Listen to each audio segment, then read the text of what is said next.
Malam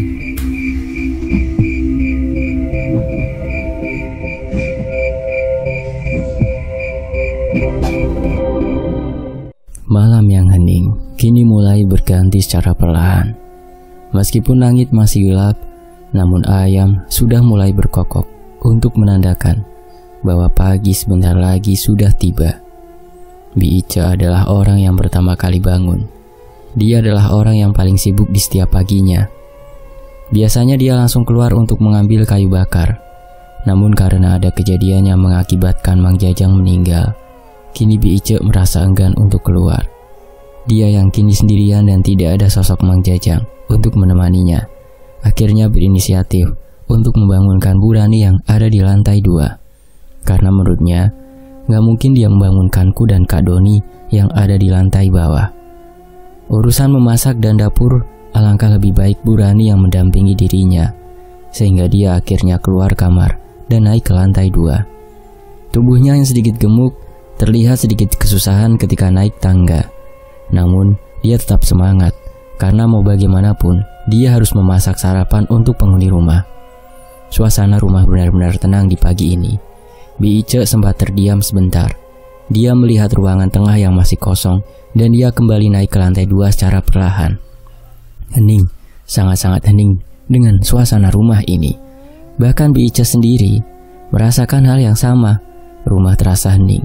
Bahkan saking heningnya, jam dinding yang ada di ruangan tengah terdengar hingga ke arah tangga dan ruangan di lantai 2. Apalagi ketika dia melangkah melewati lantai atas.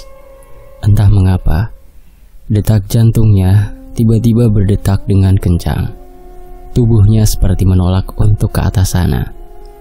Namun karena dia sudah puluhan tahun kerja di sini, dia menghiraukan apa yang dia rasakan.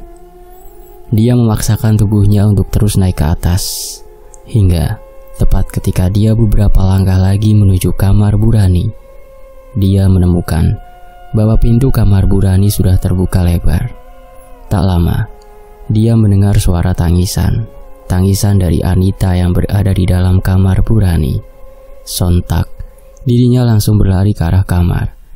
Dan betapa terkejutnya dia ketika melihat pemandangan yang mengerikan di dalam sana. Anita menangis tepat di mayat Bu Rani yang bersimbah darah. Bu Rani tergeletak begitu saja di lantai dengan kondisi yang mengenaskan. Perutnya tercabik-cabik dengan noda darah yang memenuhi lantai pada saat itu. Sedangkan Anita, baju, celana, tangan, bahkan wajahnya kini berlumuran darah. Dia menangis terseduh-seduh di depan mayat Bu Rani. Tentu saja, hal itu membuat Bi Ice panik. Seketika dia berteriak dengan kencangnya sehingga membangunkanku dan Kak Doni yang ada di kamar bawah. Ah! Teriakan itu benar-benar keras. Rumah tua yang aku tempati membuatnya bergema sehingga terdengar ke seluruh rumah. Bi Ice benar-benar ketakutan. Tubuhnya bergetar hebat. Aku seketika langsung bangun dan panik atas apa yang terjadi di pagi itu. Aku keluar kamar dan melihat Kak Doni yang ikutan panik keluar dari kamarnya. "Ada apa, Kak?" kataku. Kak Doni hanya menggeleng-gelengkan kepalanya. Seketika dia langsung mengajakku dan berlari menuju lantai 2. Tepat ketika kita sampai di sana, tiba-tiba kita dikejutkan dengan pemandangan yang menakutkan. Apa yang dilihat Bi Ice, kini aku lihat dengan kedua tanganku sendiri. Rasanya aku tidak percaya atas apa yang terjadi. Namun tiba-tiba ketika kita semua sampai, Bi Ice kembali berteriak. Dia menunjuk ke arah Anita yang sedang menangis di sana dan berkata, Dia yang membunuh Mang Jajang. Aku melihat sendiri jejak kecil waktu kemarin malam dari luar. Dan sekarang dia membunuh Bu Rani. Lihat tangannya berlumuran darah tersebut." Ucapan Bi Ice pun terdengar oleh Anita. Dia langsung menoleh ke arahku dan kembali menangis. "Bukan aku pelakunya, Kak. Bukan aku. Aku tidak mungkin melakukan hal ini, Kak." Hal itu tentu saja membuatku bingung. Rasanya tidak mungkin Anita melakukan hal ini. Namun kenapa Bi Ice begitu yakin atas apa yang terjadi dengan Anita sekarang? Kak Doni terdiam sebentar. Dia lalu berkata kepadaku bahwa aku harus membawa Bi Ice ke bawah terlebih dahulu. Kak Doni ingin memastikan kondisi ibunya dan Anita. Dirinya terlihat tegar. Tidak ada rasa sedih yang dia keluarkan dari matanya. Jujur, aku sedikit mual dengan pemandangan itu. Aku pun mengajak Bi Ice untuk turun dan menenangkan diri. Sedangkan Kak Doni, dia langsung masuk ke dalam kamar dan mencari tahu kenapa ibunya bisa mati dalam keadaan yang mengenaskan. Dia masuk ke dalam kamar ketika aku turun. Dia mendekati Bu Rani dan Anita yang masih menangis di sana. Namun, ketika dia jongkok di depan mayat Bu Rani, tiba-tiba tangisan Anita terhenti. Dan dia seperti menyeringai ke arah Kak Doni dengan kedua matanya yang melotot ke arahnya. Pagi hari menjelang, rumahku kini ramai kembali. Para pekerja kembali kaget karena melihat Bu Rani yang meninggal dengan cara mengenaskan. Sehingga, apa yang terjadi selama beberapa hari ini menjadi obrolan para pekerja. Banyak hal negatif dari obrolan mereka. Korban yang berjatuhan karena berebut warisan lah. Karena arwah bapak yang tidak ingin Bu Rani mendapatkan warisan yang seharusnya untukku dan Anita lah. Lalu ada pula obrolan bahwa hantu bapak masuk ke dalam tubuh Anita dan membunuh Mang Jajang dan Bu Rani karena mungkin mereka berdua memanipulasi hasil tani. Semuanya dikait-kaitkan, bahkan sawah dan kebun yang tiba-tiba mengering pun tak luput dari obrolan mereka. Sebagian mereka ketakutan dibuatnya, sehingga pada hari ini para pekerja yang datang dan membantu pemakaman Bu Rani semakin sedikit. Mereka takut seperti Mang Jajang dan Bu Rani. Bahkan Bi Ice juga sama. Setelah pemakaman Bu Rani selesai, dia terlihat sibuk di dalam kamarnya. Dia memasukkan baju-baju dan tabungan uangnya yang disimpan di celengan kecil kamarnya ke dalam dus kecil yang akan dia bawa. Aku yang tahu akan hal itu langsung berlari dan masuk ke kamar Bi Ice. "Bi, kenapa Bi Ice berkemas?" tanyaku. Bi Ice hanya menggelengkan kepalanya. Dia berkata bahwa dia takut, jujur dia takut. Dia takut dengan Anita sekarang. Dia juga takut menjadi korban seperti Mang Jajang dan Bu Rani. Awalnya dia mencoba untuk tidak percaya bahwa itu adalah perbuatan Anita. Bi Ice masih terlihat akrab ketika aku menyuruhnya untuk menemaninya di depan rumah ketika mayat Mang Jajang ditemukan. Namun, ketika dia melihat dengan jelas Anita yang berlumuran darah dengan mayat Bu Rani di atas sana, dia semakin ketakutan dan seperti enggan untuk mendekati Anita lagi. Bahkan kini, dia seperti ingin keluar dari rumah ini. Dia takut, benar-benar takut atas apa yang terjadi selepas bapak meninggal. "Bi, tolonglah, jangan langsung menuduh Anita seperti itu. Anita masih kecil, nggak mungkin dia melakukan hal tersebut." Aku terus mencoba menepis anggapan bahwa ini ulah Anita. Bahkan, Kak Doni sampai mendampingi Anita ke pihak berwajib untuk memberi keterangan atas apa yang terjadi pada malam itu. Dia ingin memastikan bahwa bukan Anita pelakunya, karena tidak mungkin dia yang melakukannya. Namun, Bi Ice bersikukuh untuk pergi. Aku terus membujuknya, bahkan aku sampai menangis di depannya pada saat itu. Aku berusaha untuk tidak meninggalkan rumah ini, karena dia yang mengasuhku sewaktu aku lahir. Dia yang menjadi ibu kedua sewaktu ibuku meninggal di rumah ini. Hal itu rupanya membuat dirinya luluh. Dan dia pun akhirnya berkata bahwa dia akan tetap bekerja di sini. Namun dia tidak ingin menginap di sini. Bi Ice benar-benar ketakutan dan trauma atas kematian dua orang yang secara berturut-turut di rumah ini.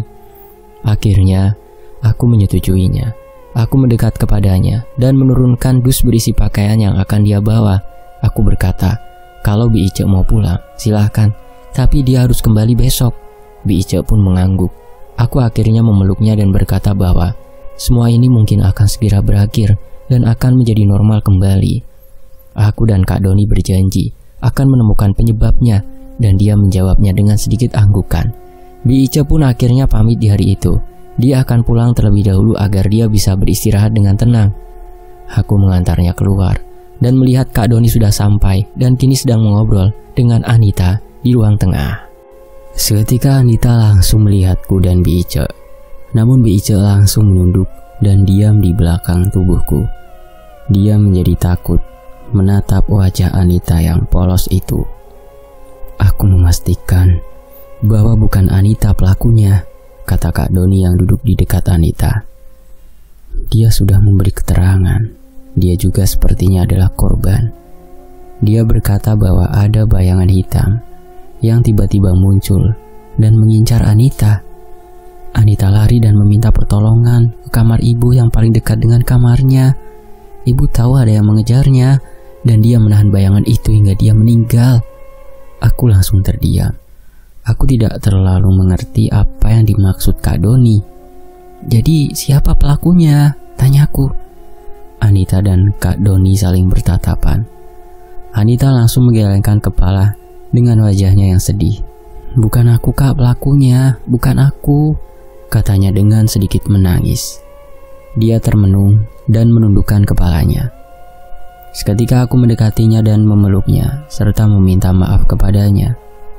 Sepertinya ada yang mengambil kesempatan semenjak Bapak meninggal, kata Kak Doni yang kembali berkata kepadaku. Mungkin orang yang mengincar tanah yang luas ini agar bisa menjadi miliknya, sehingga dia melakukan cara yang seperti ini. Kamu kan tahu sendiri, panen kita berkurang, air mengering. Aku yakin itu ada hubungannya dengan semua ini. Aku langsung berbalik dan kembali berkata, iya, tapi siapa? Masa dia tega membunuh dua keluarga kita? Apalagi sampai melibatkan Anita yang tidak tahu apa-apa. Kak Doni terdiam. Dia melihat Anita sebentar, lalu berkata, mungkin bisa saja dia sengaja membuat Anita yang menjadi tersangka. Buktinya, ketika Anita masuk, seketika Bapak meninggal. Bahkan Kak Doni tiba-tiba berbalik melihat Bi Ica. Hal itu sudah membuat Bi Ica sukses menuduh Anita sebagai pelakunya. Aku seketika marah. Aku benar-benar tidak berpikir bahwa Anita pelakunya. Kenapa Kak Doni berpikir seperti itu? Kataku dengan nada yang tinggi. Kak Doni hanya mengangkat kedua tangannya. Tenang, aku juga tidak menuduh Anita. Namun ini hanyalah spekulasiku saja. Dia sengaja membuat bahwa Anita pelakunya karena pasti berpikir bagaimana anak 10 tahun melakukan hal itu. Buktinya, Bi Ica yang berdiri dari tadi tiba-tiba memotong pembicaraan Kak Doni. Neng, Aden, punten. Sepertinya saya harus pulang dulu. Besok biar saya kesini lagi, kata Bi Ica sambil sedikit mengangguk. Dia nampak semakin takut dengan obrolan kita berdua. Apalagi waktu sudah mulai sore dan setengah jam lagi sudah menuju maghrib, sehingga jalanan yang dia lalui akan sedikit gelap. Kak Doni yang tidak tahu tentang apa yang dibicarakan Bi Ica denganku di dalam kamarnya membuat dirinya heran. Aku pun langsung mengangguk dan melepas Anita. Aku berkata bahwa aku akan memberitahu apa yang terjadi kepadanya ketika selesai mengantarkan Bi Ica pulang. Kak Doni pun mengangguk dan aku akhirnya pamit untuk mengantarkan Bi Ica dan meninggalkan Kak Doni dan Anita berdua di dalam rumah. Suasana sore itu begitu hening. Tidak terlihat kelelawar yang keluar untuk mencari makan. Awalnya, aku akan mengantarkan Bi Ica dengan mobil bapak yang terparkir di halaman. Namun, Bi Ica menolak dan hanya berkata bahwa dia akan berjalan kaki melewati persawahan hingga ke kampung yang ada di seberang sawah dan kebun kepunyaan bapak. Dia berkata bahwa itu jalan yang tercepat dibandingkan harus memakai mobil yang memutar sedikit jauh karena harus melewati jalan besar terlebih dahulu. Di sana, aku terus-terusan memastikan bahwa dia akan kembali besok dan bekerja kepada keluarga kita. Bi Ica hanya menjawabnya dengan sebuah anggukan dan aku tersenyum mendengar hal tersebut. Ya sudah, kalau seperti itu, aku tunggu Bi Ica datang lagi besok ya, kataku. Bi Ica kembali mengangguk. Tak lama kemudian, dia meninggalkanku dan berjalan di pematang sawah pada sore itu untuk pulang ke rumahnya. Aku akhirnya kembali ke rumah dan mendapati Kak Doni yang kini sendirian di ruangan tengah. Kak, Anita kemana? Tanyaku. Dia hanya berkata bahwa Anita kecapean dan perlu istirahat, sehingga tadi dia pergi ke kamarnya untuk tidur lebih awal. Aku kembali mengangguk. Tak lama aku pun kembali duduk dan mengobrol banyak tentang kejadian ini. Jujur, aku sedikit percaya dengan hal mistis. Namun aku tidak percaya bahwa hal mistis bisa membuat orang seperti ini. Aku tahu karena ada obrolan dari para pekerja tentang Bapak ketika mereka berkata bahwa mempunyai suatu keilmuan yang bisa membantu hasil tani bisa maksimal. Namun memang wajar para orang tua zaman dulu mempunyai hal seperti itu, sehingga aku tidak terlalu memikirkannya. Namun kali ini berbeda. Kalau memang ini adalah ulah dari orang yang mengincar warisan, siapa yang tega melakukan itu? Bapak tidak punya musuh di kampung ini. Dia sangatlah dihormati oleh orang-orang sekitar. Bahkan setauku, tidak ada yang iri dengan usaha Bapak. Kalau misalkan warisan pun, harusnya Bu Rani masih hidup hingga saat ini, karena dialah yang paling aku waspadai ketika Bapak meninggal. Aku menatap wajah Kak Doni yang terlihat termenung. Sebagai anak tiri yang tidak ada hubungan darah dengan keluarga ini, dia merasa tertekan. Riz, lebih baik kita tanya orang pintar besok. Aku akan bertanya ke kampung agar kita bisa menyelesaikan hal ini. Yang pasti aku mewakili ibu meminta maaf kalau selama ini sifat ibu berbeda kepada kalian berdua. Aku tahu sifat ibu seperti apa, tapi mau bagaimanapun dia sayang kepada Bapak, sayang kepada kalian, dan dia mau mengurus segala hal tentang rumah dan sawah serta kebun kita. Aku yakin musibah ini pasti ada sangkut pautnya dengan ibu. Mungkin para pekerja yang kena omel ibu atau yang tidak suka dengan ibu, sehingga membuat Bapak sakit, membuat Mang Jajang dan ibu meninggal dengan cara memfitnah Anita. Kak Doni benar-benar tertunduk. Dia berbicara pelan kepadaku. Kedua tangannya bergetar hebat. Dia hanya duduk sambil sedikit menggelengkan kepalanya, seperti ada beban berat yang harus dia tanggung di rumah ini. Apalagi dia adalah yang tertua sekarang, yang harus bertanggung jawab atas semuanya. Iya Kak, semua ucapan Bu Rani tidak aku masukkan ke hati kok Kak. Yang pasti kita harus segera menyelesaikan musibah ini. Aku setuju dengan saran Kak Doni yang bilang akan mencari orang pintar besok. Semoga ketika dia datang, dia bisa membersihkan kita semua termasuk Anita, dan membuat sawah dan kebun kita bisa subur seperti biasanya Kak. Karena semenjak aku lahir hingga aku pergi ke kota, tidak pernah sekalipun aku melihat sawah dan kebun Bapak seperti ini. Kak Doni mengangguk. Terlihat dengan jelas tetesan-tetesan air mata yang keluar dari dalam dirinya. Kak Doni yang ku kenal sangat tegar akan apa yang terjadi di rumah ini, akhirnya menangis juga. Dia sudah tidak kuat menahan tangisannya. Semenjak Bapak meninggal, dia benar-benar bersedih. Namun dia tidak ingin aku melihatnya lebih jauh, sehingga dia kembali tersenyum. Namun aku bisa dengan jelas melihat wajahnya yang memerah. Ya sudah, kalau seperti itu, aku sepertinya akan beristirahat terlebih dahulu ya. Aku capek hari ini Riz, katanya sambil berdiri. Aku membalasnya dengan anggukan sambil tersenyum. Tak lama, dia pun berdiri dan meninggalkanku sendirian di ruang tengah pada waktu itu. Aku terdiam cukup lama di sana. Aku memandang langit-langit rumah yang kini nampak kusam akibat waktu, memandangi foto almarhum ibu yang masih terpajang di sana, lalu memandangi pintu kamar lantai 2 yang terlihat dari bawah sambil termenung atas apa yang terjadi di tempat ini. Banyak sekali yang aku pikirkan. Otakku serasa ingin meledak ketika memikirkan itu semua. Apalagi suasana rumah yang awalnya ramai kini menjadi hening, benar-benar hening. Tidak ada suara tawa, tidak ada lagi suara mengobrol, bahkan tidak ada lagi suara Bu Rani yang terkadang memanggil Mang Jajang dengan suaranya yang keras. Mang Jajang. Tiba-tiba aku teringat dengan sesuatu. Aku lalu berdiri dan berjalan ke belakang rumah. Aku ingat Mang Jajang yang berlari pada malam itu. Dia yang seperti mengendap-endap di sana, hingga akhirnya dia harus meninggal dengan cara yang mengenaskan. Aku pun membuka pintu belakang yang letaknya tak jauh dari kamarku yang ada di belakang sana. Sebuah pintu kayu yang sudah usang, dengan gagang pintunya yang terbuat dari tali tambang yang sudah tua. Hembusan angin dingin langsung terasa tepat ketika aku membukanya. Sinar bulan purnama yang ada di atas sana membuat suasana pada malam ini sedikit agak terang. Bersamaan dengan bintang-bintang yang bertaburan di sana, aku pun berjalan. Aku ingat perkataan Bi Ice yang berkata bahwa dia melihat langkah kaki kecil dengan darah yang menempel di tanah. Seketika, aku langsung menunduk sambil berjalan ke arah gudang, tempat Mang Jajang meregang nyawa.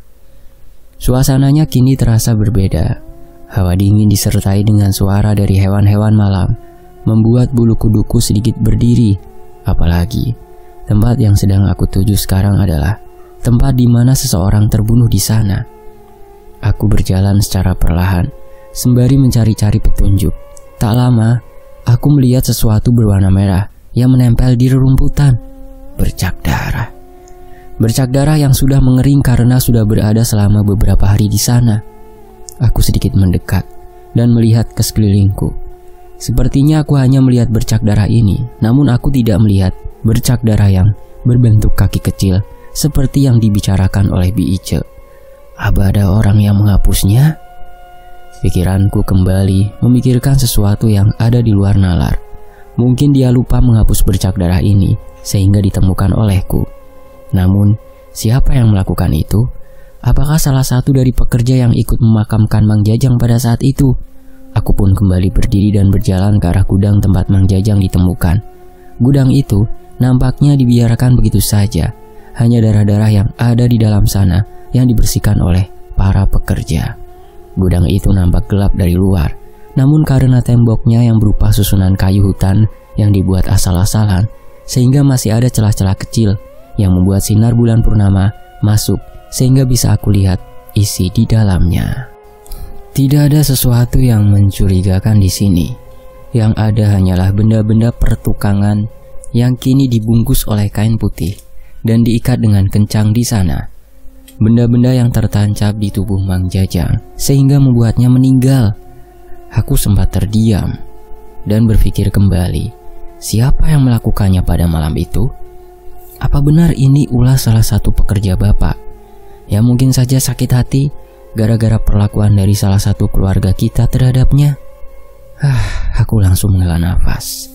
Tak lama, aku pun kembali keluar dan mencoba untuk berkeliling gudang itu untuk mencari petunjuk lain. Gudang yang tepat berada di dekat persawahan yang luas, membuatnya sangat rentan didatangi oleh orang-orang luar. Apalagi, sawah itu bisa langsung menuju beberapa kampung yang ada di seberang sana, sehingga mereka bisa datang dan pergi begitu saja tanpa meninggalkan jejak setelah membunuh Mang Jajang beberapa hari kemarin. Aku terus berjalan, menyusuri pinggir gudang secara perlahan. Sesekali aku berpegangan kepada tembok kayu, karena jalannya yang berupa batu dan tanah membuatnya begitu licin. Namun tak lama aku berjalan, aku dikejutkan dengan sebuah gundukan tanah di belakang gudang. Gundukan tanah yang nampak baru, seperti baru beberapa hari digali. Tak biasanya aku menemukan gundukan tanah di belakang gudang, karena biasanya belakang gudang hanya ada rerumputan yang tumbuh begitu saja. Seketika, aku langsung mendekati gundukan tanah itu. Rasa penasaran tiba-tiba muncul.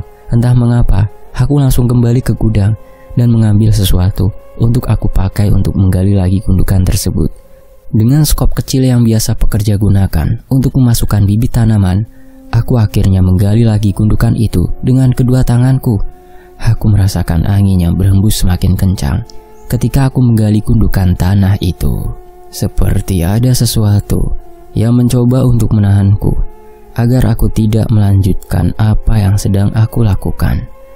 Namun aku malah semakin penasaran dan aku menggali gundukan tanah itu semakin dalam.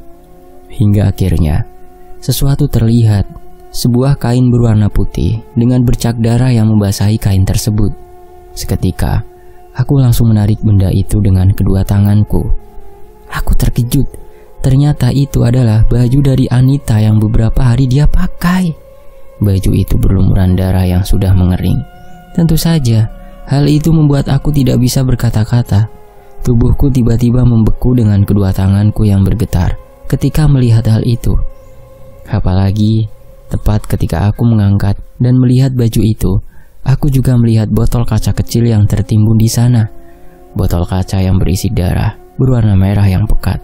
Tutupnya sedikit terbuka, seperti pernah dibuka satu kali, namun ditutup kembali. Sebuah pintu dibuka secara perlahan. Rumah yang sudah lama tidak ditinggali, kini dibuka kembali. Debu-debu yang berterbangan kini terlihat tepat ketika pintu itu dibuka. Rumah itu gelap gulita, hanya lampu luar yang menyala sepanjang hari tanpa pernah dimatikan. Sudah berapa lama aku tidak pulang? Bi Ice mengingat-ingat kembali kapan terakhir dirinya pulang ke rumah ini. Rumah yang dia tinggali bersama dengan almarhum suaminya yang telah meninggalkannya terlebih dahulu ketika dia pertama kali bekerja di rumah. Bi Ice pun akhirnya masuk dan menyalakan lampu 5 wattnya yang menyala sedikit redup. Dia sedikit nostalgia atas kondisi rumah yang nampak berdebu itu.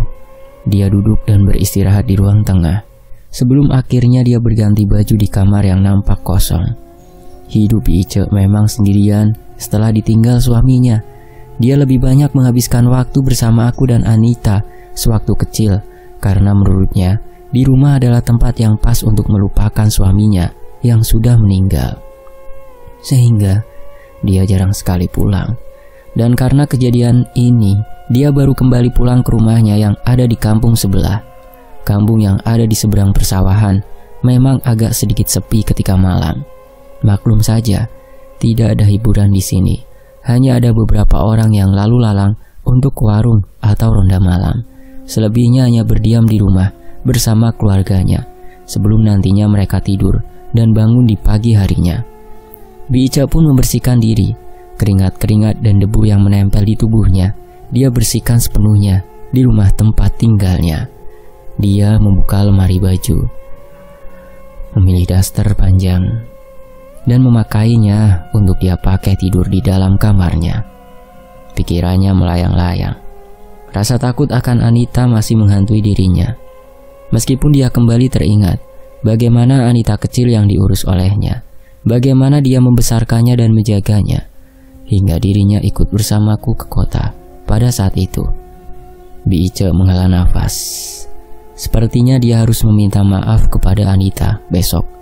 Mau bagaimanapun dia adalah seseorang yang mewarisi tempat tinggalnya bekerja selama ini, sehingga dia bukanlah orang yang bisa dia benci atas kejadian yang terjadi sekarang. Bi Ice kembali duduk di ruangan tengah rumahnya. Secara perlahan-lahan nampak mengantuk. Dia akhirnya memutuskan untuk beristirahat karena besok pagi dia harus kembali untuk menyiapkan sarapan di rumahku. Tubuhnya yang gemuk itu akhirnya berdiri secara perlahan dan berjalan ke arah kamar untuk beristirahat. Namun, ketika beberapa langkah dia berjalan, tiba-tiba tok tok tok tok, terdengar suara ketukan dari pintu depan. Suara ketukan seperti ada seseorang di depan pintu rumahnya yang sedang mengetuk di tengah malam seperti ini. Bi Ice sontak berhenti. Dia melihat ke arah pintu depan yang belum dia kunci di ujung sana. Entah mengapa, tubuh Bi Ice setelah mendengar suara ketukan itu tiba-tiba merinding. Jantungnya yang awalnya pelan, kini berdegup dengan kencang. Bahkan dari wajahnya secara perlahan-lahan muncul keringat dingin yang menetes secara perlahan sehingga membasahi tubuhnya. Suara ketukan itu masih saja terdengar, seperti ingin dibukakan pintunya oleh Bi Ice yang berada di dalam rumah.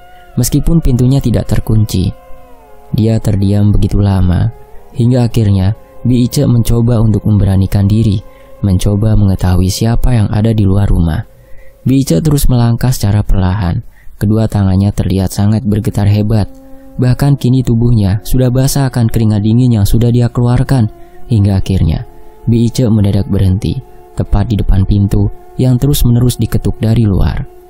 Susah rasanya untuk mengangkat salah satu tangannya dan membuka pintu itu di depan matanya. Tubuhnya semakin berat. Detak jantungnya semakin tidak karuan. Bahkan beberapa kali dia menggelengkan kepala seperti enggan membukakan pintu untuk seseorang yang ada di luar sana. Namun, rasa penasaran yang terus-menerus menumpuk akhirnya membuat dia memberanikan dirinya untuk membuka pintu itu secara perlahan. Dia mengangkat tangannya, memegang pegangan pintu yang terbuat dari kayu dan menariknya secara perlahan sehingga terbuka dengan lebar. Hingga akhirnya, sebuah pemandangan yang aneh pun terlihat oleh Bi Ice dengan kedua matanya sendiri. Pemandangan yang membuat kedua matanya terbelalak dan merasa tidak percaya atas apa yang sedang dia lihat. Sebuah jenglot kecil terlihat terbang begitu saja tepat di depan matanya. Dan ketika dia sadar akan hal tersebut, tiba-tiba jenglot itu langsung terjatuh disertai suara seseorang yang memanggilnya dari dalam rumah. Bibi, suara yang dia kenal lama, yaitu suara dari Anita yang persis berada di belakangnya. Bi Ice ketakutan. Dia menoleh secara perlahan ke arah belakang dan dia melihat Anita berdiri di tengah rumahnya dengan pandangannya yang menatap tajam kepadanya. Wajahnya tersenyum dengan senyumannya yang menyeringai. Dia hanya terdiam dengan rambutnya yang sedikit menutup wajahnya pada saat itu. Hal itu tentu saja membuat dirinya ketakutan, apalagi ketika Anita kembali berkata, "Bi Ice, benar Bi, Mang Jajang, Bu Rani, itu semua salahku Bi. Dan sekarang waktunya Bi Ice ya, karena aku haus Bi, aku haus, aku perlu minum darah dari Bi Ice." Hal itu tentu saja membuat Bi Ice ketakutan setengah mati. Seketika dia langsung melompati jenglot yang tepat berada di kakinya dan berlari keluar sambil berteriak. Sedangkan Anita, dia hanya memandangi Bi Ice yang berlari di depan rumahnya. Nampak seseorang berjalan menyusuri gang-gang kecil di sekitar kampung ketika subuh tiba. Dengan memakai senter kecil, dia menyusuri jalanan yang berbatu disertai dengan tanahnya yang sedikit berlumpur. Dia sengaja berjalan di pagi hari karena dia sedang mengecek irigasi yang ada di dekat kampung. Sawah dan kebun yang mengering milik keluarga Dana Tarmana ternyata berdampak juga bagi kehidupan kampung, sehingga dirinya harus bertanggung jawab terhadap irigasi baru agar bisa mengaliri sawah dan perkampungan warga yang ada di sekitaran sana. Namun hal itu tidak berlangsung lama, karena setelah beberapa menit dia berjalan, langkahnya tiba-tiba berhenti. Dia melihat seseorang yang berdiri di depan sebuah rumah yang ada di sana, seperti seseorang yang tertutup kabut tipis dengan seseorang yang tampak sedang duduk di depannya. Namun, betapa terkejutnya dia ketika dia mendekati orang tersebut. Dia melihat sesosok anak kecil yang berdiri dengan darah yang membekas ke dalam pakaian yang dia pakai. Dia tahu siapa dia, dan dia seakan-akan tidak percaya atas apa yang dia lihat. "Neng Anita?" katanya heran. Namun, ada satu hal yang lebih mengejutkan di pagi itu. Ada seseorang yang sedang duduk dan menyender ke sebuah tiang di depan rumahnya. Seseorang itu bersimbah darah. Tangan dan tubuhnya penuh akan darah yang mengalir keluar tanpa henti. Sontak, hal itu membuat dirinya langsung berteriak karena orang yang bersimbah darah itu adalah Bi Ice yang nampaknya sudah tidak bernyawa. Dan ketika Anita mendengar teriakan dari orang tersebut, tiba-tiba langsung berlari ke dalam rumah lalu menghilang di dalam sana. Bersambung lanjutan bagian berikutnya hanya di Fakta Sejarah. Terima kasih teman-teman sudah menyimak kisah dari akun Twitter @tanyademit @msyidik tanya demit. Saya pamit ya teman-teman. Wassalamualaikum. Alhamdulillah.